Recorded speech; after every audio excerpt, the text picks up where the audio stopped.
राम राघव राम राघव राम राघव रक्षमा कृष्ण केशव कृष्ण केशव कृष्ण केशव पाहि मां।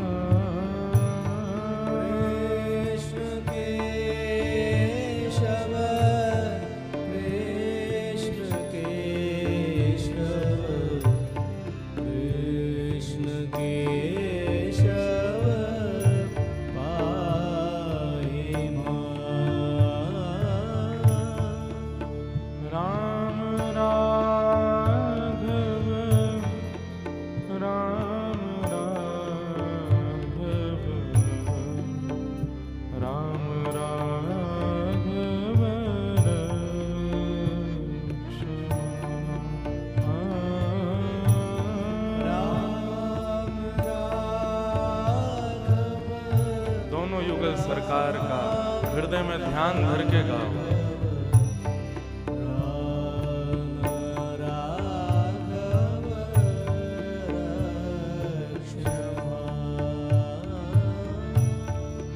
कृष्ण केशव कृष्ण केशव कृष्ण केशव पाहि मां।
श्री अवध बिहारिणी बिहारी जू सरकार की जय। श्री अयोध्या धाम की जय। श्री सरयू जी मैया की जय। श्री दशरथ जानकी श्री दशरथ कौशल्या मैया की जय।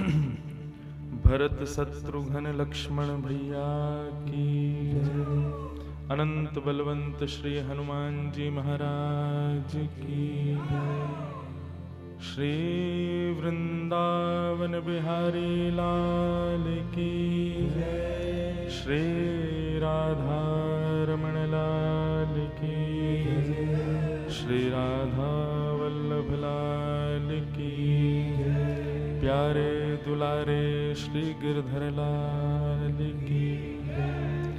अवध ब्रज मिलन महामहोत्सव की जय। सब संतन की जय। सब भक्तन की जय। सब विप्रन की जय। जय जय श्री राधे जय जय श्री सीताराम। नमः पार्वती पतये हर हर महादेव। द्वारिकाधीश की जय।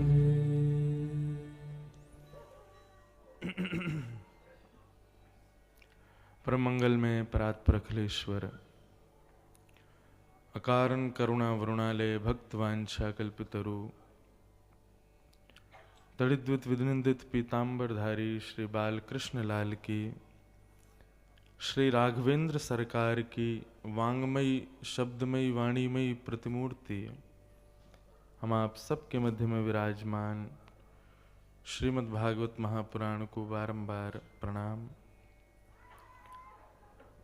मंच पर विराजमान विप्रवृंद एवं समस्त गंधर्वजन और आप सभी श्रोता भाई बंधु मातृशक्ति मित्र बालक सखा सबको मेरा बहुत बहुत जय श्री कृष्ण।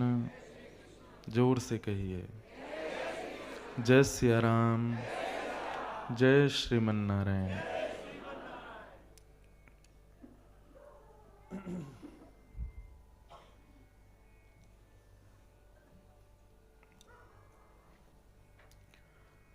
श्री गिरधर लाल जी के चतुर्थ जन्म महोत्सव के पावन उपलक्ष्य में हम आप सब लोग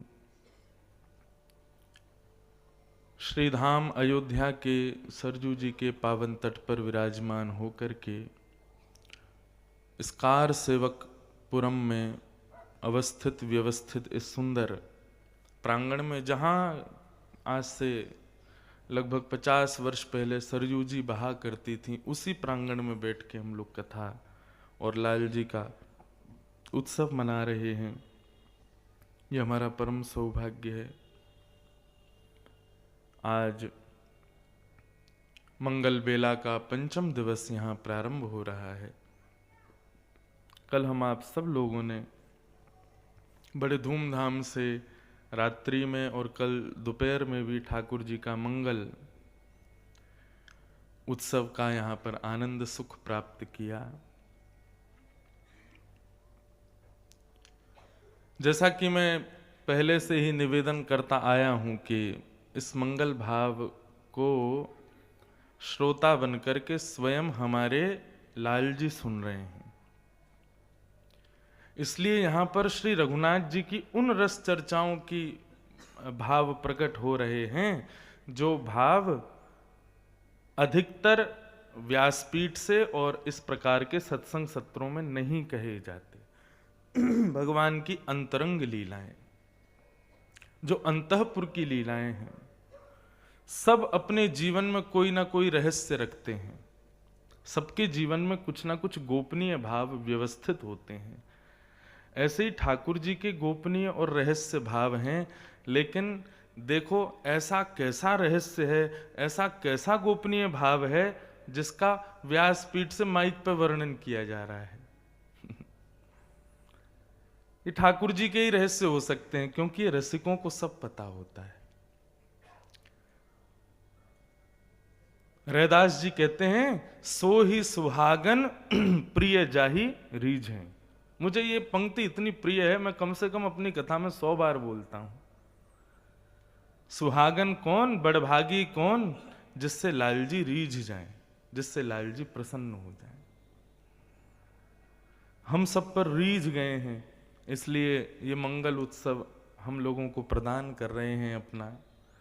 नहीं तो महाराज, जिनके चरण छूने का अधिकार केवल लक्ष्मी को प्राप्त है, जिन राघव के श्री चरणों को सदैव अपने में समेट करके श्री हनुमान जी रखते हैं, उन चरणों को भला हम जैसे लोग कैसे स्पर्श कर सकते हैं। हमें वे बुला रहे हैं अपने उत्सव में, हमको नचा रहे हैं, हमारे सामने हिंडोला झूल रहे हैं, हमारे सामने सब लीला कर रहे हैं, ये हम पर कृपा नहीं है तो क्या है। और उत्सव कब मानो कि सफल हुआ, तो राजी देखने के लिए। एक बात मेरे मन में आती है कि जब ठाकुर जी की सन्निधि में कोई कष्ट शारीरिक अगर हमको होता है या मानसिक होता है या व्यवहारिक होता है, तो उसका मैं तो ऐसा भाव मानता हूं कि हमारे प्रारब्ध और हमारे पूर्व असत्य कर्मों का इस प्रकार ठाकुर जी उत्सव में कष्ट देके उनका विनाश करते हैं, उनका निर्वहन करते हैं। इसलिए जो ज्यादा ही मुफलरों को ढक ढक के और स्वयं को छुपा छुपा के और हीटरों के बगल में सोफा पे ही चढ़ चढ़ के बैठ रहे हैं अपने आप को व्यवस्थित रखने के लिए कि हमको कोई कष्ट ना हो जाए, कोई पीड़ा ना हो जाए, किसी भी प्रकार का हमको कोई श्रम ना हो जाए, घाटे में हो, अपना घाटा कर रहे हो। नैकात कष्ट होगा, शरीर में कहीं दर्द होगा, थोड़ी जुखाम खांसी होगी, सिर दर्द होगा, घूमेगा, समझना कि आपका प्रारब्ध नष्ट हो रहा है, आपके असत कृत्य। ठाकुर जी हमारे उस विशाल प्रारब्ध के पहाड़ को ध्वस्त कर देते हैं। जो विपदा, जो आपत्ति, जो ब्रजवासी सब ठाकुर जी के प्राप्ति नंद बाबा को हो इसके लिए यज्ञ कर रहे हैं, तो यज्ञ कैसा कर रहे थे। पुआ दे में बोले लाला नंद बाबा को लाला देव, लड्डू दें नंद बाबा को लाला देव, पूड़ी दें नंद बाबा को लाला देव। भोजन पानी कर रहे हैं और उसी में ही कह रहे हैं नंद बाबा को लाला देव। इसी से ही नंद बाबा के यहां प्रसन्न होकर के ठाकुर जी पुत्र रूप धारण करके पधारे। ब्राह्मण प्रसन्न हो जाए, ब्राह्मण आनंदित हो जाए, ठाकुर जी फिर उस आनंद के फलस्वरूप व्यक्ति को सुख प्रदान करते हैं। श्री वृंदावन बिहारी लाल की जय। राम राघव राम राघव राम राघव क्षमा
बिहारी जी सरकार की जय।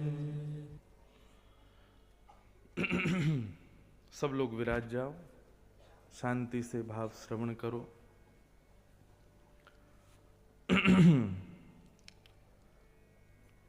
ब्रह्म वाक्यम जनार्दनम। ब्राह्मण के अनुष्ठान से ठाकुर जी प्रसन्न होकर क्रिया क्रियान्वित करते हैं, ये पक्ष तो है ही, परंतु अनुष्ठान से भी ज्यादा ब्राह्मण प्रसन्न हो जाए ना, ठाकुर जी उससे ज्यादा प्रसन्न होते हैं। आपके अनुष्ठान में कोई कमी रह जाए, आपके अनुष्ठान के भावों में कोई कमी रह जाए, कोई बात नहीं, लेकिन आपने ब्राह्मण को परिप्रसन्न कर दिया ना, तो ब्राह्मण की प्रसन्नता ही अनुष्ठान है। फिर चाहे आप कितने भी बड़े बड़े यज्ञ कराओ, कितने भी बड़े वैदिक कार्यक्रम कराओ, लेकिन ब्राह्मण को प्रसन्न नहीं किया, आपका वो कितना भी बड़ा यज्ञ हो वो सफल नहीं होगा।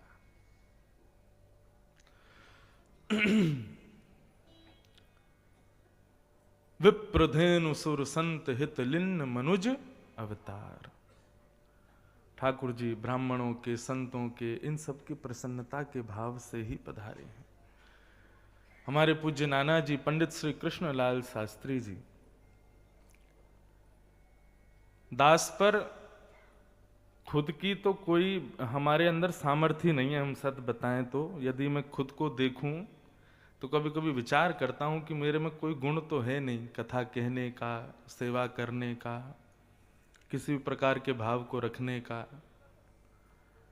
परंतु ये सब जो प्राप्त है ना, मैंने पहले दिन भी कहा और आज भी कहूं, हमारे पूज्य सदगुरुदेव भगवान, पूज्य श्री रामानुज प्रपन्नाचार्य गुरु जी, पूज्य गुरुदेव भगवान सन्मुख बैठे हुए पूज्य पिताजी एवं मेरे पूज्य नाना जी, इन तीनों की तपस्या का सारा फल मुझे प्राप्त है। और इन्हीं की कृपा से ही ये सब कहने का और करने का भाव मुझे प्राप्त हो पा रहा है।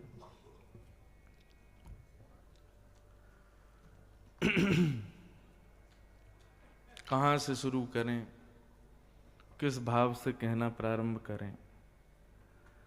कल रात्रि में इतना सुंदर नंदोत्सव मनाया गया। बड़भागी हैं यशोदा मैया जिनके घर ऐसे लाला जाए हैं। बड़भागी हैं हम आप सब लोग जो लाल जी हम पर इतनी कृपा कर रहे हैं। आज ठाकुर जी का विवाह उत्सव है श्री राघवेंद्र सरकार का, और हमारे श्री गिरधर लाल आज बराती बनेंगे, और बराती बन करके हम सबका नेतृत्व करते हुए हमको यहाँ लाएंगे। सब लोग ध्यान रखें, 3:30 पौने 4 बजे तक बड़ा भक्तमाल आश्रम में सब लोग व्यवस्थित हो जाना। वहाँ पर हाथी घोड़ा और क्या कहते हैं बैंड बाजा और सब कुछ व्यवस्थित होगा। महाराज जी के आश्रम श्री राम लला देवस्थानम से रथ में राघव को लेकर के हम कुछ 20-22 लोग बड़ा भक्तमाल आएंगे, और फिर वहाँ से नाचते गाते हुए, ऊधम मचाते हुए लाल जी को यहाँ लेके आएंगे। तो ऐसा क्रम रहेगा।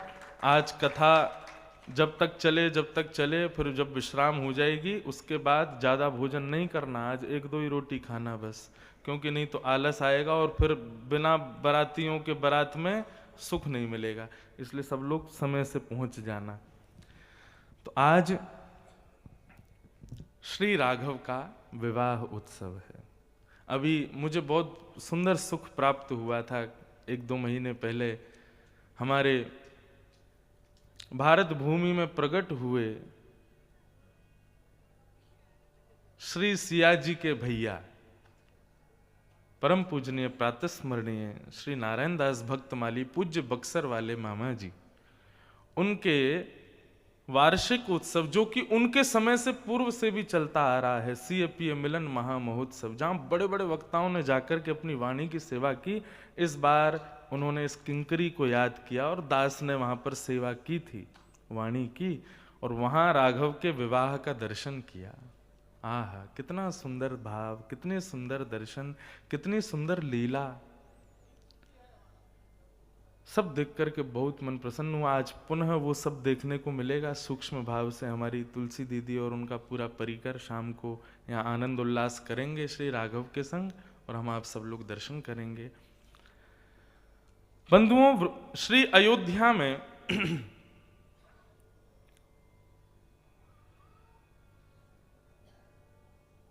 कनक भवन विराजमान है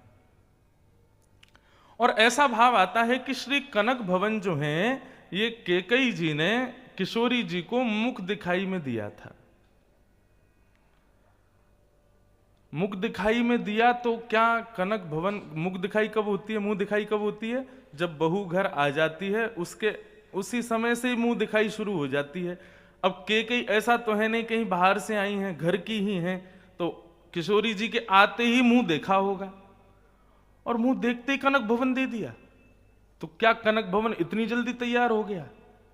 कनक भवन इतनी जल्दी निर्माण करके और किशोरी जी को मुंह दिखाई में प्रदान कर दिया? वहां पर हमारे वाला सिस्टम नहीं चलता था, मुंह अब देख लिया, कनक भवन 5 साल बाद दे रहे हैं।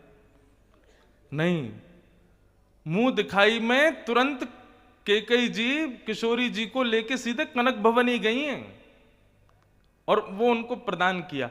तो ये कनक भवन जो है ये इतनी जल्दी निर्माणाधीन कैसे हुआ, इतनी जल्दी अयोध्या में व्यवस्थित कैसे हुआ? श्री कनक बिहारिणी बिहारी जो नित्य रामलला सरकार हैं, हमारे द्वारिकाधीश ने उनको जाकर के व्यवस्थित किया। आप में से कितने लोग कनक भवन हुआ है अभी तक?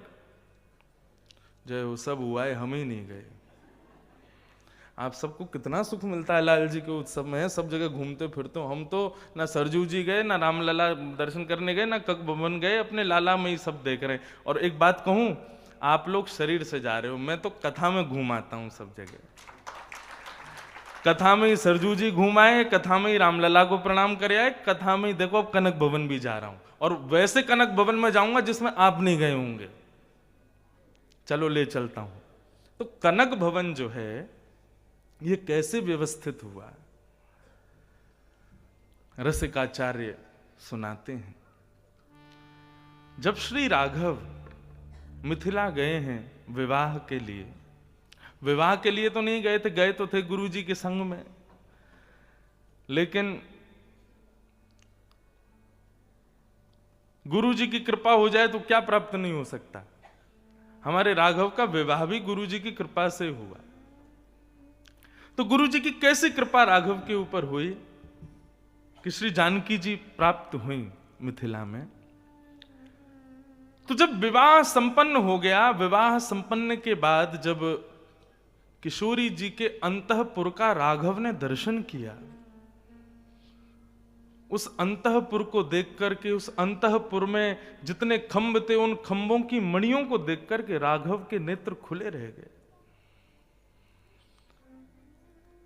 कितने सुंदर सुंदर चौक हैं, कितने सुंदर सुंदर बगीचे हैं, कितने सुंदर सुंदर खंभ, मणियों से रचित खंभ हैं। इनको देख करके राघव मन में विचार करें, ऐसे भवनों में रहने वाली, ऐसे बगीचों में विचरण करने वाली, इतने सुंदर महल में निवास करने वाली ये किशोरी हमारी छोटी सी अयोध्या में कैसे रहेगी? राघव ने विचार किया।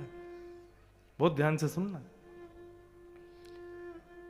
ब्याह करने के बाद दुल्हा के चेहरे पे प्रसन्नता होनी चाहिए, लेकिन हमारे राघव थोड़े शुष्क हो गए। क्यों? चिंता में पड़ गए हैं कि इतनी सुकुमारी, इतनी सुकोमला किशोरी जी इतने सुंदर भवन में निवास करने वाली, पली बड़ी ऐसे जगह पे हम छोटे से स्थान में रहते हैं। ठीक है, अयोध्या बहुत बड़ी है, अयोध्या का राजभवन भी बहुत सुंदर है, लेकिन रसिकाचार्य वर्णन करते हैं कि श्री किशोरी जी के अंतःपुर का प्रथम द्वार खुलते ही जो पहला आंगन पड़ता है ना, उस पहले आंगन के मणियों के खंभों में उस पहले आंगन के खंभों की मणियां जितनी मूल्यवान है ना, उतने में दशरथ जी का पूरा महल बिक जाएगा। ऐसी स्थिति थी।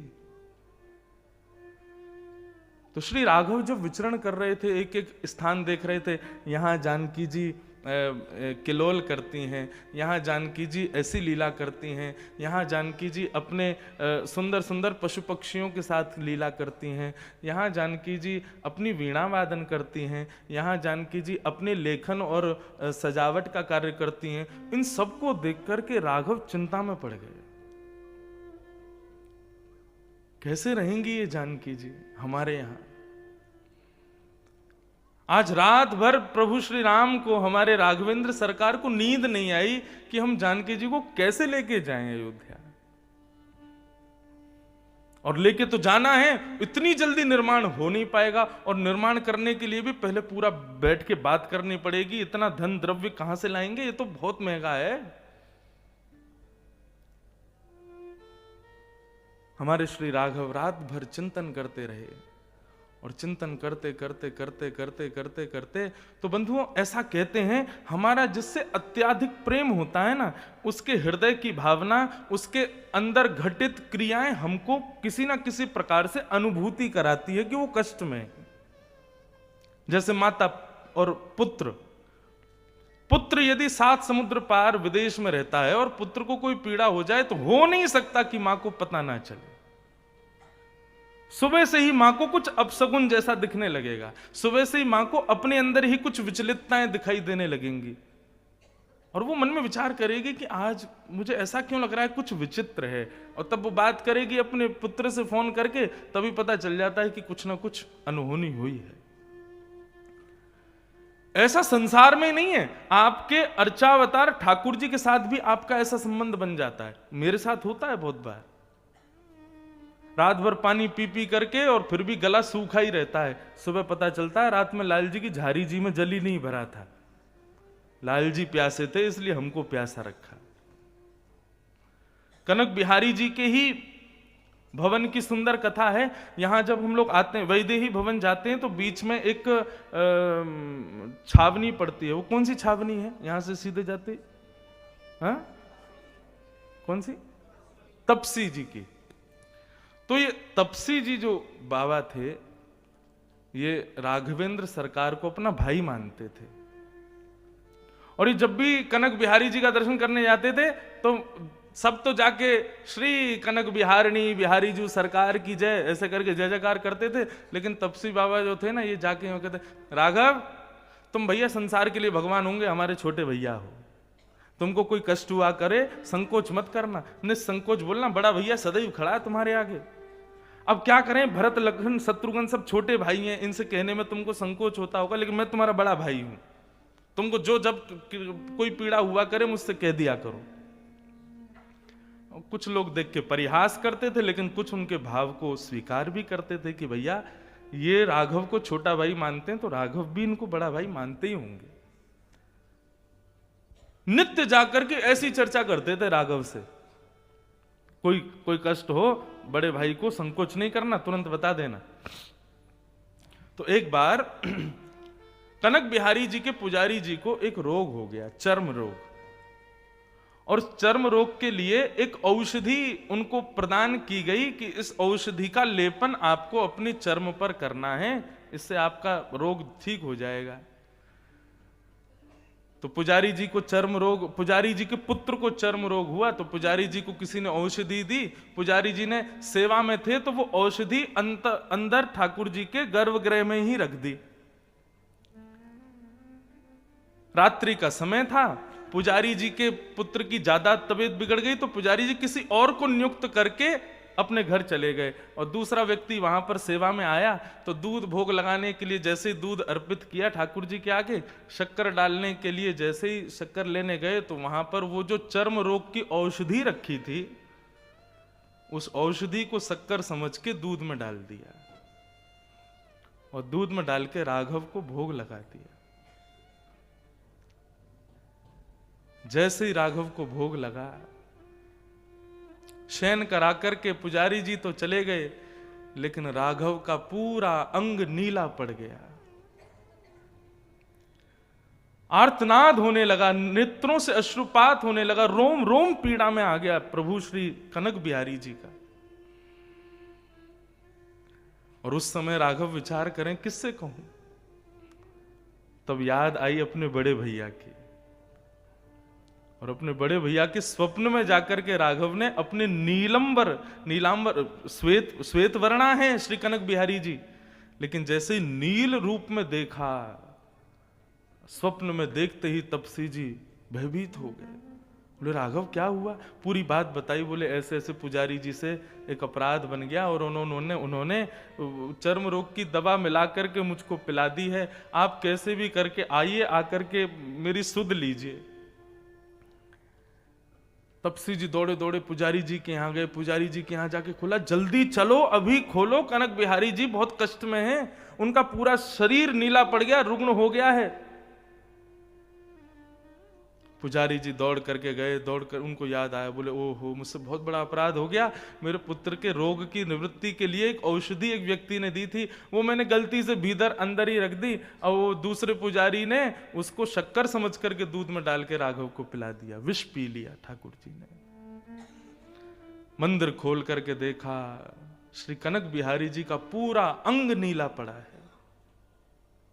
देख करके कितनों को तो मूर्छा आ गई, कितना बड़ा अपराध हो गया हम लोगों से। तपसी जी बैठ गए, बोले छोटे भाई संकोच मत करो, हम तुम्हारे रोग को दूर करेंगे, आज्ञा करो क्या करना है।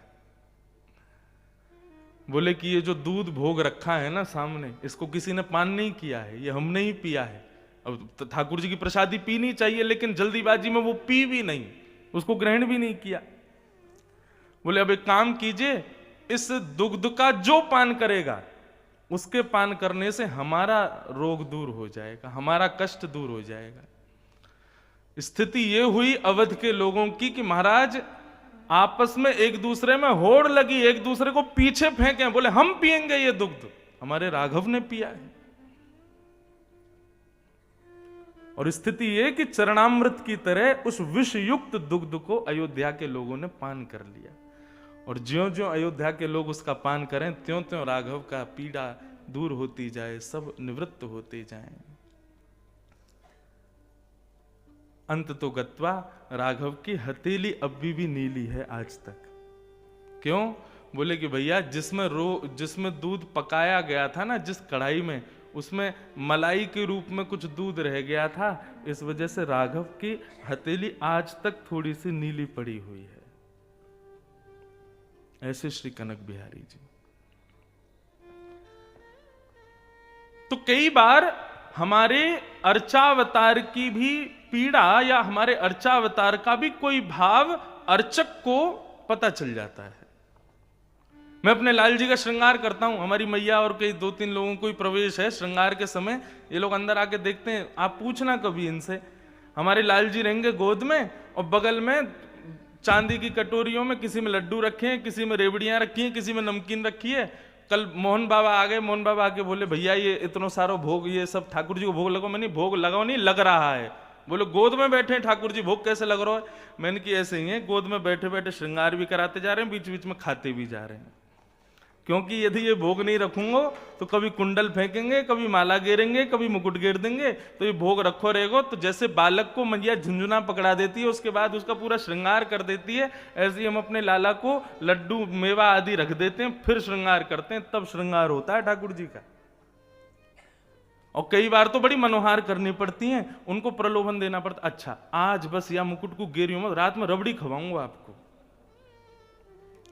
कल पूज्य राघवाचार्य जी महाराज यहीं खड़े थे, भीतर पर्दा लगा था, और आप सत्य माने कल इतना भारी पाग धारण की थी ठाकुर जी ने, हमारे नेक से तो लाला, इतनी भारी पाग। मुझे श्रम तो हो रहा था, लेकिन मैंने कि अब 4 साल को है वो, अब नहीं पहने को तो कब पहने को। धारण तो करा दी, लेकिन वो बेर बेर गिरे। ये तो राजभोग के दर्शन है, रात्रि वाला दर्शन हो तो दिखाओ। उसमें इतनी भारी पाग ठाकुर जी ने पहनी, कैसे धारण करी, थोड़ा श्रम तो हुआ, लेकिन खूब प्रलोभन दिए। लाला तो को नई दुल्हनिया दे हूं, या को पहन लेने, तो को नई दुल्हनिया लियामेंगे, या पहन ले बस, कैसे हो, तो को रबड़ी को भोग लगाएंगे, तो को 56 भोग लगाएंगे, तू या धारण कर ले। अच्छा हमारे लाल जी कितने सस्ते हैं वैसे, कोई इनको बड़ी वस्तु नहीं चाहिए, सस्ते नहीं है, लाल जी तो बहुत महंगे हैं, लेकिन उनकी इच्छाएं कितनी सस्ती हैं। हम लोगों की इच्छाएं कितनी महंगी। आपका बालक रोए, टॉफी दिखाओ, ए बेटा शांत हो जा, तो उसको लगेगा मेरा अपमान कर दिया, टॉफी से मना रहे हैं मुझको। लेकिन हमारे लाल जी लड्डू दिखा दो, अरे कहां तक कहें, रसखान कहते हैं, छचिया भरी छाछ पे नाच नचायो। खट्टी छाछ का प्रलोभन देती हैं गोपियां, और उस खट्टी छाछ पे रिझ जाते हैं ठाकुर जी। कितनी सस्ती इच्छा है ठाकुर जी की।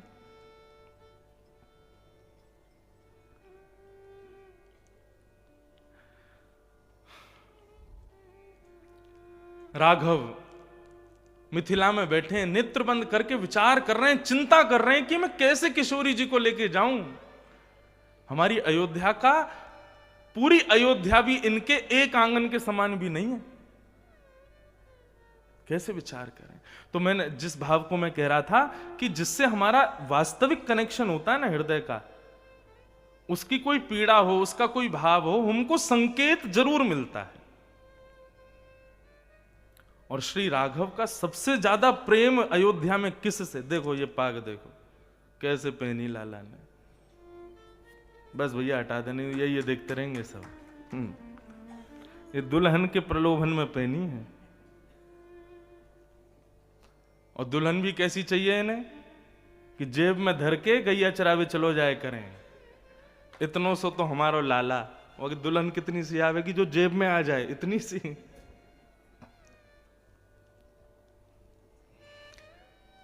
तो प्रसंग में चलो, बहुत सुंदर भाव है बंधुओं, ध्यान से सुनो। राघव का अयोध्या में सबसे ज्यादा प्रेम किससे है? कैकेयी, माता कैकेयी। वहां राघव चिंतन में बैठे थे और यहां कैकेयी मैया शयन कर रही है, सोई हुई है। यहां कैकेयी को रात में विचलितता होने लगी, बार बार उठ के जलपान करें, बार बार फिर सोमें, कुछ खा ले में, फिर जल पी करके फिर सो जाएं, और मन में विचार करें बोले हो क्या रहा है, इतनी बेचैनी क्यों हो रही है, कहीं राघव कष्ट में तो नहीं है। और श्री कैकेयी मैया राघव का स्मरण करते हुए जैसी शयन में गई हैं, आहा, त्रिलोकीनाथ वैकुंठ आदिपति शंख चक्र गदा पद्मधारी श्रीमन नारायण और श्री लक्ष्मी जी वैकुंठ के जिस दिव्य भवन में विराजमान होते हैं, उस दिव्य भवन का दर्शन कैकेयी को स्वप्न में होने लगा। ऐसे सुंदर आंगन, ऐसे सुंदर अटारियां, ऐसे सुंदर भवन, ऐसे सुंदर बगीचे, ऐसे सुंदर किलोल कर रही, उसमें छोटे छोटे खरगोश, छोटे छोटे मृग, छोटे छोटे भाव से तितलियां उड़ रही हैं। ऐसा वर्णन, ऐसा दर्शन किया कैकेयी ने कि सोती हुई कैकेयी के रोंगटे खड़े होने लगे। और कैकेयी ने जब ऐसा रूप का दर्शन किया, तुरंत सुबह उठ करके स्नान ध्यान करके एक सुंदर बड़ा सा एक कागज लेकर के सीधे गई है दशरथ महाराज के पास, और कलम उठा करके कैकेयी ने तुरंत बना दिया एक सुंदर नक्शा। ये बनना चाहिए, अपनी बहू के लिए मुझे बनाना है, इसी को ही मुख दिखाई में दूंगी, और जब तक ये नहीं बनेगा तब तक हम राघव का विवाह नहीं करेंगे।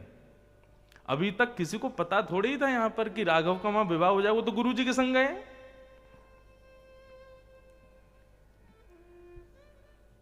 दशरथ जी बोले ये जो तुमने नक्शा बनाया, ये देख करके तो ऐसा लग रहा है ये सामान्य कारीगर तो बना नहीं सकते इसको। बोले नहीं, इसको बनाने की सामर्थ्य केवल एक में है, और वो है देवताओं का कारीगर विश्वकर्मा।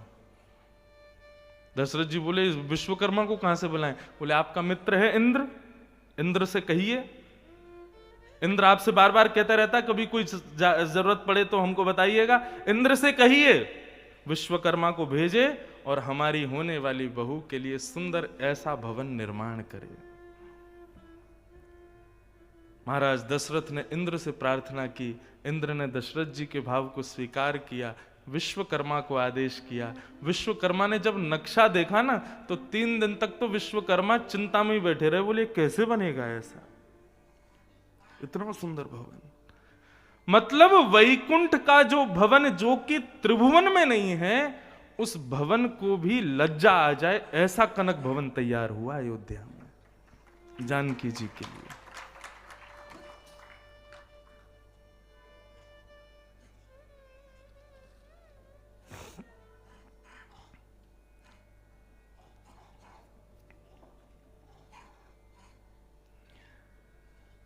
परंपरा तो अब बिगड़ गई हम हिंदुओं की,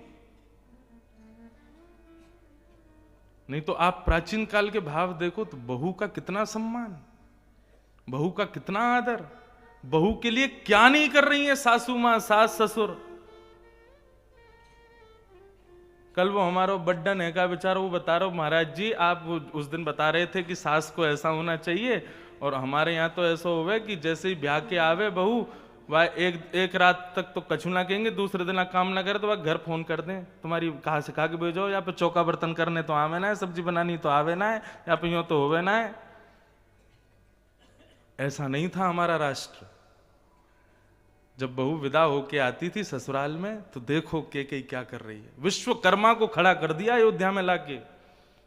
बहू अभी तक निश्चित नहीं हुई है कौन होगी, लेकिन उसको जो भी होगी ऐसा भवन बना करके दूंगी मैं। और तब ये भवन तैयार हुआ, कनक भवन। अब जो हम कनक भवन देखते हैं ये तो बाद में ओरछा के राजा और कहां के राजाओं ने पुनः निर्माण करवाया, वो तो विलुप्त हो गया था। कनक भवन का वर्णन करके मेरी आंखें खुली रह गईं। जब मैंने कनक भवन के बारे में श्रवण किया रसिकाचार्यों से तो अद्भुत, 100 मंजिला है कनक भवन। ऐसा है कनक भवन कि कनक भवन में 100 मंजिल हैं। अब 100 मंजिल हैं, किशोरी जी तो इतनी सुकोमला हैं कि यदि पुष्प पर भी पैर रख देती हैं तो उनके नेत्र जो हैं वो कष्ट से भर आते हैं। और 100 मंजिला कनक भवन में किशोरी जी कैसे घूमेंगी?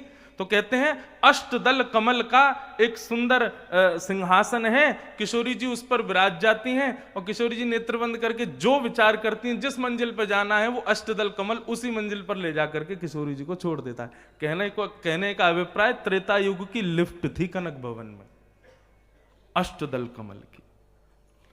और कनक भवन कैसा है कि श्री राघव और जानकी जी आज सुबह उठे, स्नान आदि करके। आज जानकी जी के मन में भाव आया कि राघव, महीना तो चल रहा है फागुन का, लेकिन मन में भाव आ रहा है कि कार्तिक का महीना होता, शरद की ऋतु होती, हम और आप रास विहार करते, तो कनक भवन में ऐसे ऐसे चौक हैं, कहीं पर वर्षा हो रही है, कहीं पर जेठ का महीना है, मतलब जितनी ऋतुएं हैं प्रत्येक ऋतु कनक भवन में हाथ जोड़ करके खड़ी रहती है कि जानकी जी की इच्छा हो वही ऋतु हो जाती है।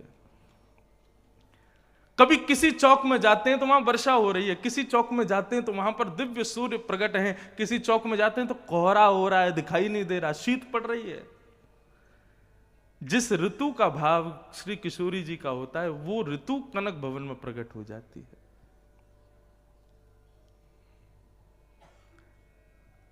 वर्णन आता है कि श्री राघव जब विवाह करके पधारे वापस, तो गुरु वशिष्ठ राघवेंद्र सरकार को अब नियमों का पालन कैसे करना है गृहस्थ धर्म में, यह बताने के लिए श्री राघव से मिलने के लिए जा रहे हैं। तो राघव से मिलने के लिए जब वे गए हैं तो 3 आंगन तक तो रथ पे बैठ के गए गाजे बाजे के साथ, इतना बड़ा था कनक भवन।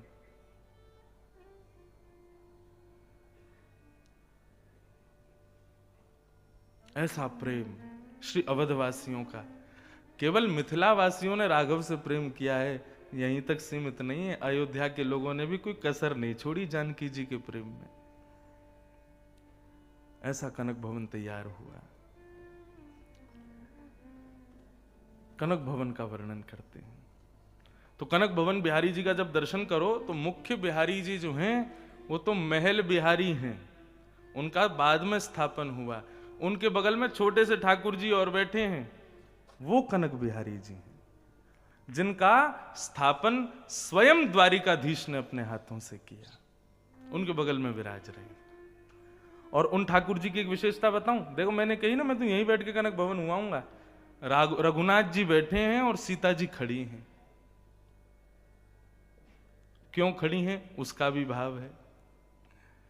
एक महात्मा थे अयोध्या में, वो महात्मा स्वयं को वशिष्ठ कोल गोत्र में होने के कारण स्वयं को गुरु मानते थे और राघव को जाके नित्य आशीर्वाद देते थे।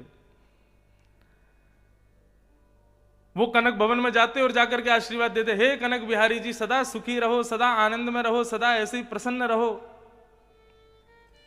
तो गुरु जी सामने आए हैं। तो कल पिताजी महाराज कह रहे थे ना हमारे हिंदुओं के रिवाज में घूंघट की प्रथा नहीं है, तो मुगलों की वजह से हम करने लगे, लेकिन सिर पर पल्लू रखना और नेत्र नीचे करना ये तो हमारी प्रथा रही है।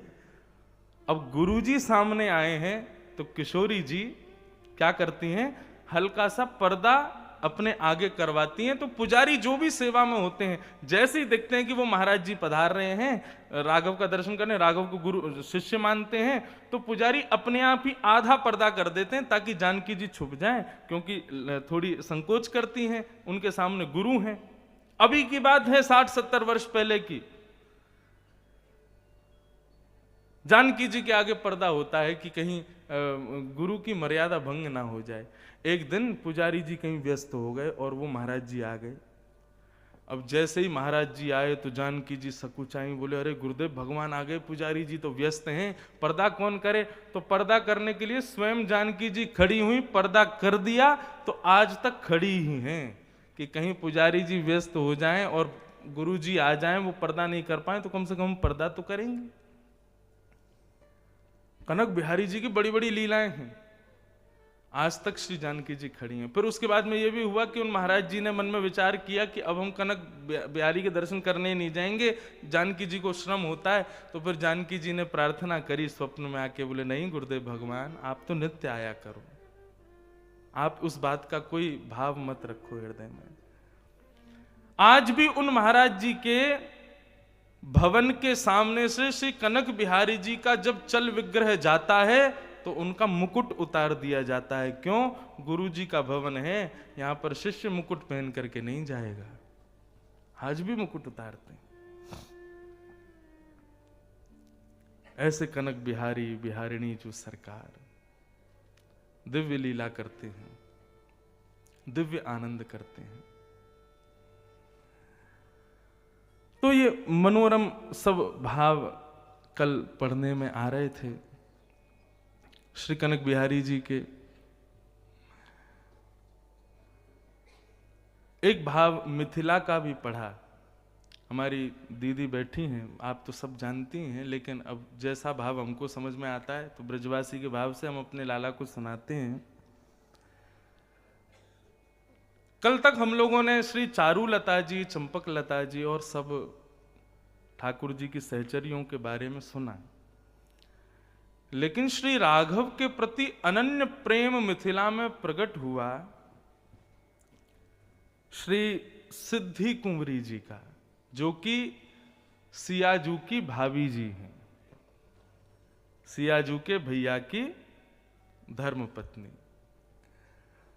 उनका राघव के प्रति इतना प्रेम कि विवाह के बाद जब पूज्य राघवाचार्य जी महाराज ने हमारे यहाँ कथा की थी तो उन्होंने एक पूरी 9 दिन तक केवल श्री रघुनाथ जी का विवाह ही कहा, और उसमें यह बताया 1 साल पर्यंत मिथिला के लोगों ने राघव को जाने ही नहीं दिया। हर बार कोई ना कोई बहाना बना करके दोनों को रोक ले, में बोले अभी तो ऐसा भाव है, अभी नहीं जाएंगे, अभी तो ऐसा भाव है, अभी नहीं जाएंगे, वहीं रखा। तो श्री सिद्धि कुंवरी जी जो हैं, इनका राघव के प्रति बड़ा प्रेम था। वे अपने अंतःपुर में जब श्री दुल्हा सरकार को लेकर के आती तो ऐसे ऐसे भोग सामग्री बनाती, इस प्रेम को केवल भोग सामग्रियों से ही समझ लो, ऐसे ऐसे भोग सामग्री बनाती कि जिस सामग्री को राघव तोड़ के ना खावे, मिला के खावे।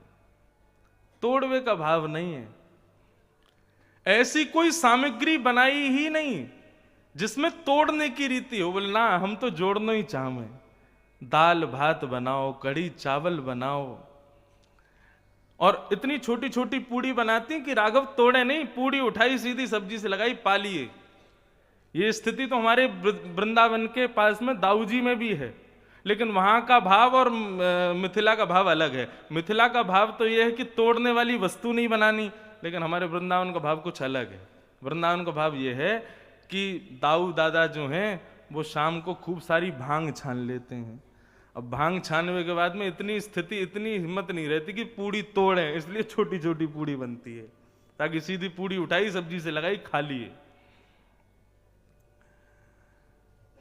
ऐसा प्रेम मानती हैं श्री राघव से, और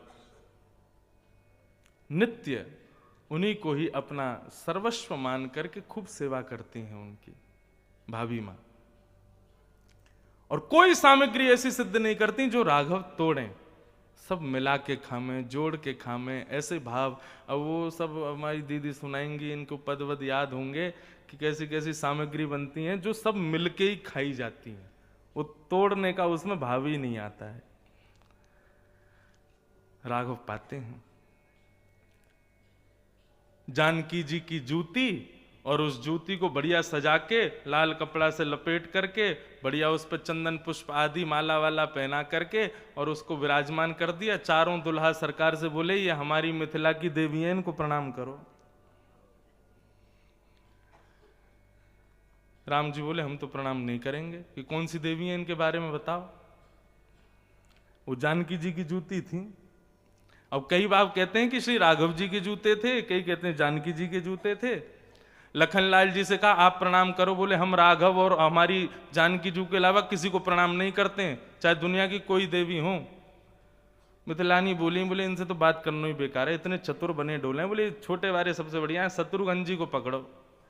शत्रुघ्न जी से बोला कि आप आकर के इनको प्रणाम करो। शत्रुघ्न जी बोले ये कौन सी देवी है, कहाँ की देवी है और क्यों प्रणाम करें इनको। बोले कि नहीं हमारी मिथिला की देवी है, करना पड़ेगा। बोले अच्छा, देवी मिथिला की और पुजारी अयोध्या का, हम तो प्रणाम नहीं करेंगे।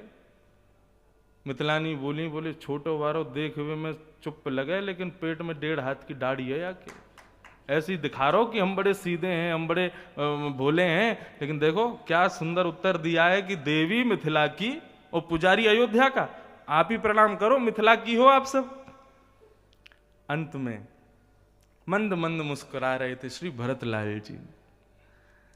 सब मिथिलानियों ने कहा देवी को आप प्रणाम करो, तीनों दुल्हा सरकार तो कर नहीं रहे, करना तो पड़ेगा, इनके बिना आगे की रस्में नहीं होंगी। भरत जी महाराज बोले, बोले इनको प्रणाम क्यों करें क्यों ना करें हमको ये नहीं जानना, हमको बस इतना बताइए इनको प्रणाम करने से होगा क्या। तो मिथिलानियों ने ऐसी मजाक में कहा, बोले इनको प्रणाम करने से आप चारों दुल्हा और चारों दुल्हनों का सदा का प्रेम अजर अमर रहेगा, सदा आप सुहागन, हमारी दुल्हनें सुहागन रहेंगी, और आपका ये पतिव्रता और पत्नीव्रता जो प्रेम है ये सदा के लिए अजर अमर हो जाएगा इन देवी की कृपा से। भरतलाल जी के मन में भाव आया कि मेरे राघव और मेरी सियाजू भाभी सदा के लिए इनको प्रेम बनो रहे, यदि या से इन देवी को प्रणाम करवे से ये फल प्राप्त होगा। दंडवत भरत जी ने प्रणाम किया और प्रणाम करके उसको स्वीकार किया। मिथिलानियों ने फिर जैसे वस्त्र आदि हटा करके दिखाया, बोले ये तो सियाजू की जूती हैं, आपने तो इनको प्रणाम किया। कहीं बताते हैं कि राघव की जूती हैं, तब भी भरत जी प्रसन्न हो गए। तो बोले तब भी तो मेरे जीवन आधार यही हैं, मेरे तो आधार सीताराम के चरणार विंद, मेरे तो आधार सीताराम के चरणार विंद, मेरे तो आधार सिया राम के चरणार विंद, मेरे तो आधार सिया राम के चरणार विंद, राम के चरणार विंद, सिया के चरणार विंद, राम के चरणार विंद, सिया के चरणार विंद, राघव के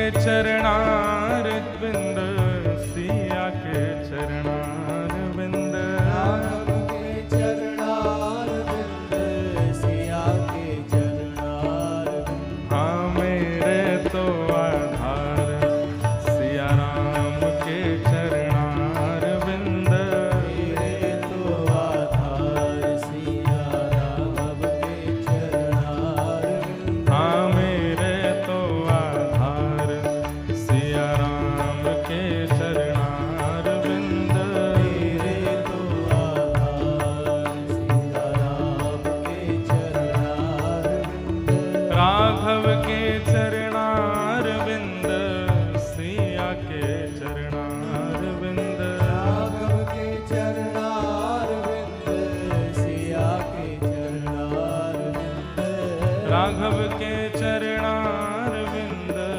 सिया के चरणार विंद, राघव के चरणार विंद, सिया के चरणार विंद, हाँ मेरे तो आधार प्यारे राघव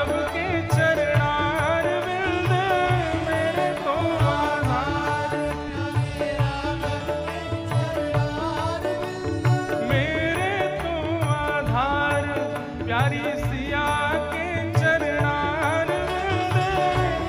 तो आधार प्यारी सिया के चरणार विंद। मेरे तो आधार प्यारे राघव के चरणार विंद।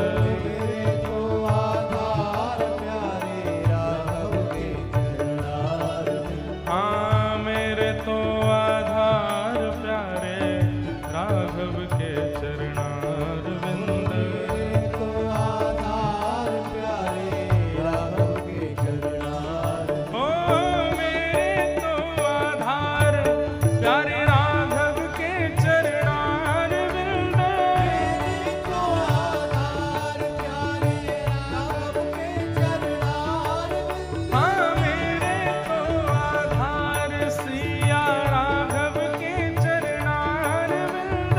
मेरे तो आधार सिया राघव के चरणार। बसो मोरे नैनन में सिया लाल, बसो मोरे नैनन में, सिया राम बसो मोरे नैनन में सिया लाल। मोरे नैनन में सिया राम। हाँ चपला घन कंचन मुस्कत दुख, चपला घन कंचन मुस्क, चपला घन कंचन मुस्कत दुख, चपला घन। हाँ राजीव नयन विशाल, बसो मेरे राजीव, बसो मोरे नैनन में सिया लाल, बसो मोरे, बसो मोरे नैनन में सिया लाल, बसो मोरे, बसो मोरे नैनन में सिया लाल।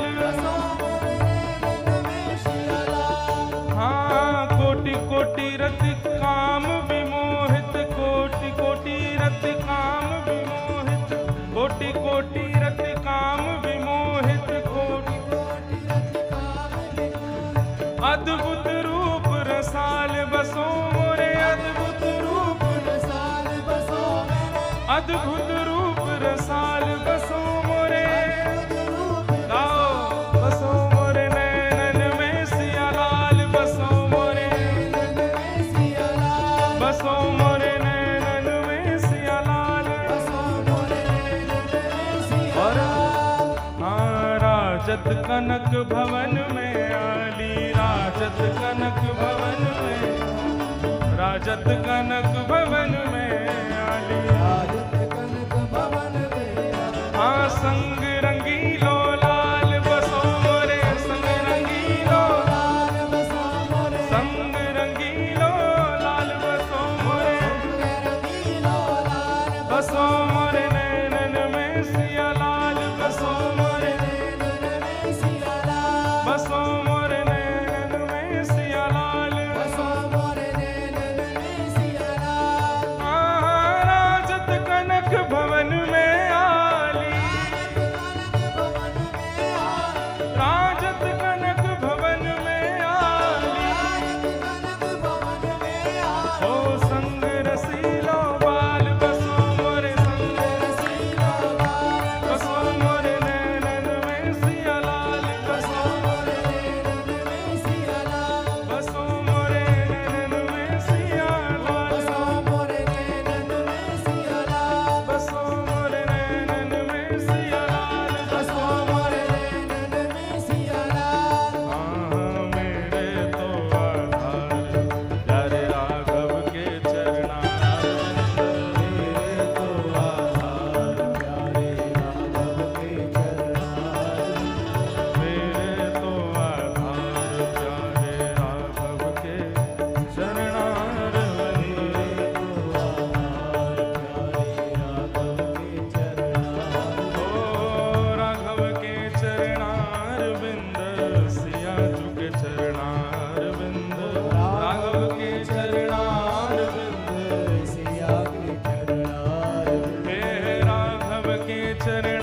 बसो मोरे नैनन में सिया लाल। बसो, गाओ सब लोग। नैनन में सिया लाल। ठीक ऐसा ही पद श्री हितहरिवंश महाप्रभु कहते हैं वृंदावन में। देखो कहां कहां से चीजें जुड़ रही हैं। इसका मतलब ब्रज अवध में कोई भेद है ही नहीं। हमने ब्रज अवध को मिलाया क्या है, ये पहले से ही मिला हुआ है भैया, इसमें कोई भेद नहीं। हितहरिवंश महाप्रभु कहते हैं और यहां श्री भरतलाल जी कह रहे हैं, बसो मोरे नैनन में सिया लाल। बसो मोरे नयनन में सिया। कई लोग कल उत्सव करके चले गए, लेकिन जिनकी अब बारी जाने की, कई आज जा रहे हैं, कई कल जा रहे हैं, कई उत्सव पूरा करके जाएंगे। एक बार कनक बिहारी जी को दर्शन करने जाना, और दर्शन उस भाव से करना। मध्य में जो बड़े ठाकुर जी हैं वो महल बिहारी हैं, उनके बगल में छुपके छोटे से बैठे हैं, वो हैं कनक बिहारी जी, उनका दर्शन करके आना। हितहरिवंश महाप्रभु कहते हैं, आपने ठाकुर जी हमको दो आंख क्यों दी, जबकि हम एक आंख से भी देख सकते हैं। दिखाई तो एक आंख से भी देता है, दो क्यों दी? हितहरिवंश महाप्रभु कहते हैं, ताकि एक नेत्र में श्यामजू विराजें, दूसरे नेत्र में श्यामाजू विराजें, इसलिए आपने हमको दो नेत्र दिए। सुना तो एक कान से भी जा सकता है, दो कान क्यों दिए? ताकि एक से राघव प्रवेश करें और दूसरे से जानकी जी प्रवेश करें। कितना सुंदर लॉजिक देते हैं हमारे रसिकाचार्य।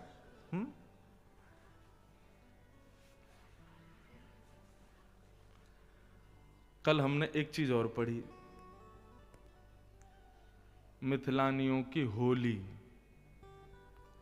अब तक तो हम सोचते थे जगद होरी ब्रज होरा, ये होरा जी नहीं। जग में तो होली होती है और ब्रज में क्या होता है? होरा।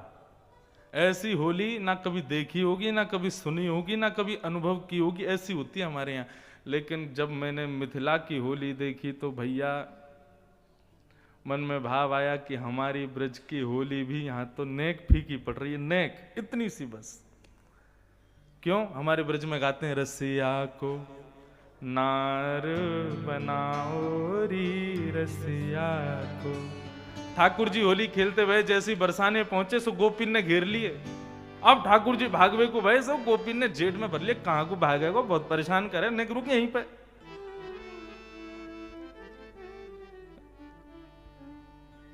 सब बरसाने की गोपियों ने पकड़ करके ठाकुर जी को महाराज जेठ में अंक में भर के लिटा दिया। और कैसो श्रृंगार भयो है, ब्रज का भाव ध्यान से श्रवण करना। बिंदी भाल नयन बिच कजरा, बिंदी भाल नयन बिच कजरा।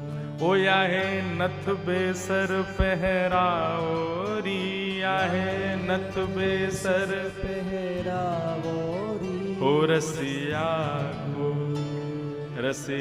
को नार बनाओ री रसिया को। अब महाराज पकड़ करके कोई ने आंखन में काजर लगायो, कोई ने लाली माँ लगाई, नख में बेसर पहना दी। ठाकुर जी को श्रृंगार है रो, ऐसी हो रही भाई। घाघरो वाघरो सब पहना करके बिल्कुल, जब ठाकुर जी बिल्कुल गोपी बन गए। अब होली में ऐसा तो है नहीं, बिल्कुल आंख खोल के अच्छे से काजर लगाया होगो, अच्छे से नसबेसर पहनाई होगी, बढ़िया मुंह खोल के ऐसे करके लिपस्टिक लगाई होगी लाल जी के, ऐसा तो है ना। होली में तो रिगड़ा होवे ठाकुर जी की, यहाँ तो यूं काजर फैल लो, यूं लिपस्टिक फेर रही है। वो लाली माँ उस समय जो भी रही होगी, कुमकुम, और नदबेसर कहीं लटक रही है, कहीं से बाहर ऐसे गिर रहे हैं, घूंघट कहीं से कर दिया, नीचे पूरा वो जो भी माताएं पहनती हैं वो सब पहना दिया ठाकुर जी को। अब इतना सुंदर ऐसो विचित्र श्रृंगार करके अब क्या कहती हैं, होया है यशोदा के निकट न चाओरी। यशोदा बड़ी के मेरो लाला बड़ो प्यारो, मेरो लाला ऐसो, मेरो लाला ऐसो।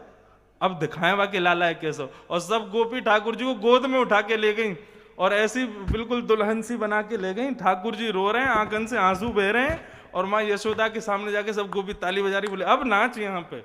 ऐसी हो रही भाई, ठाकुर जी रो गए हमारे। लेकिन मिथिलानियों ने तो और कसर छोड़ी। क्या किया? ऐसे ही कियो, ठाकुर जी को बिंदी पहनाई, राघव को आंखन में काजर लगायो, होठन में लालिमा लगाई, पैरन में पाजेब पहनाए, हाथन में कड़ूला पहनाए, चुनरी उड़ा करके राघव जैसे ही हमारे नार बन गए, तब काके लक्ष्मी निधि सो तो हे भ्यावे। बोले अब ये बढ़िया सुंदर गोपी बन गए, अब इनको ब्याह करो। कौन के संग ब्याह करेंगे?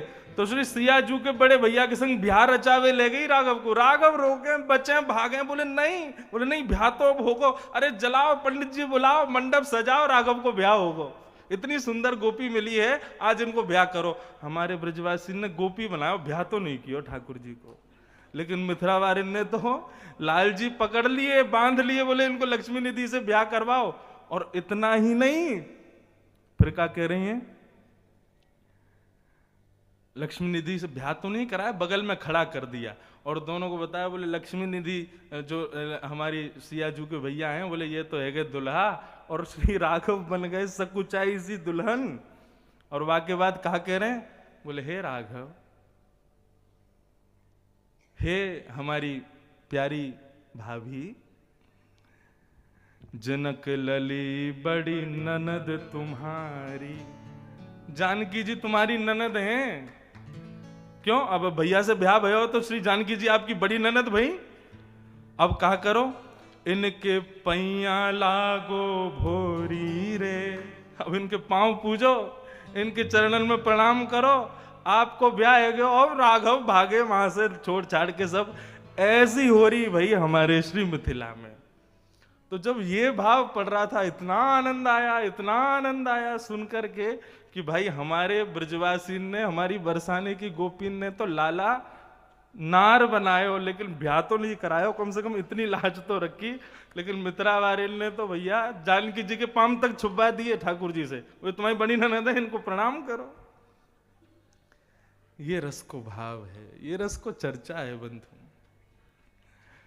बहुत सारे भाव हैं, इतने सुंदर, मतलब मन करता है कि ऐसी रस चर्चाएं, ऐसी लीला, ऐसी ठाकुर जी के भाव, इनसे कभी बाहर ही ना आवे, इनमें ही रहें, बस इनका ही अवलोकन करते रहें।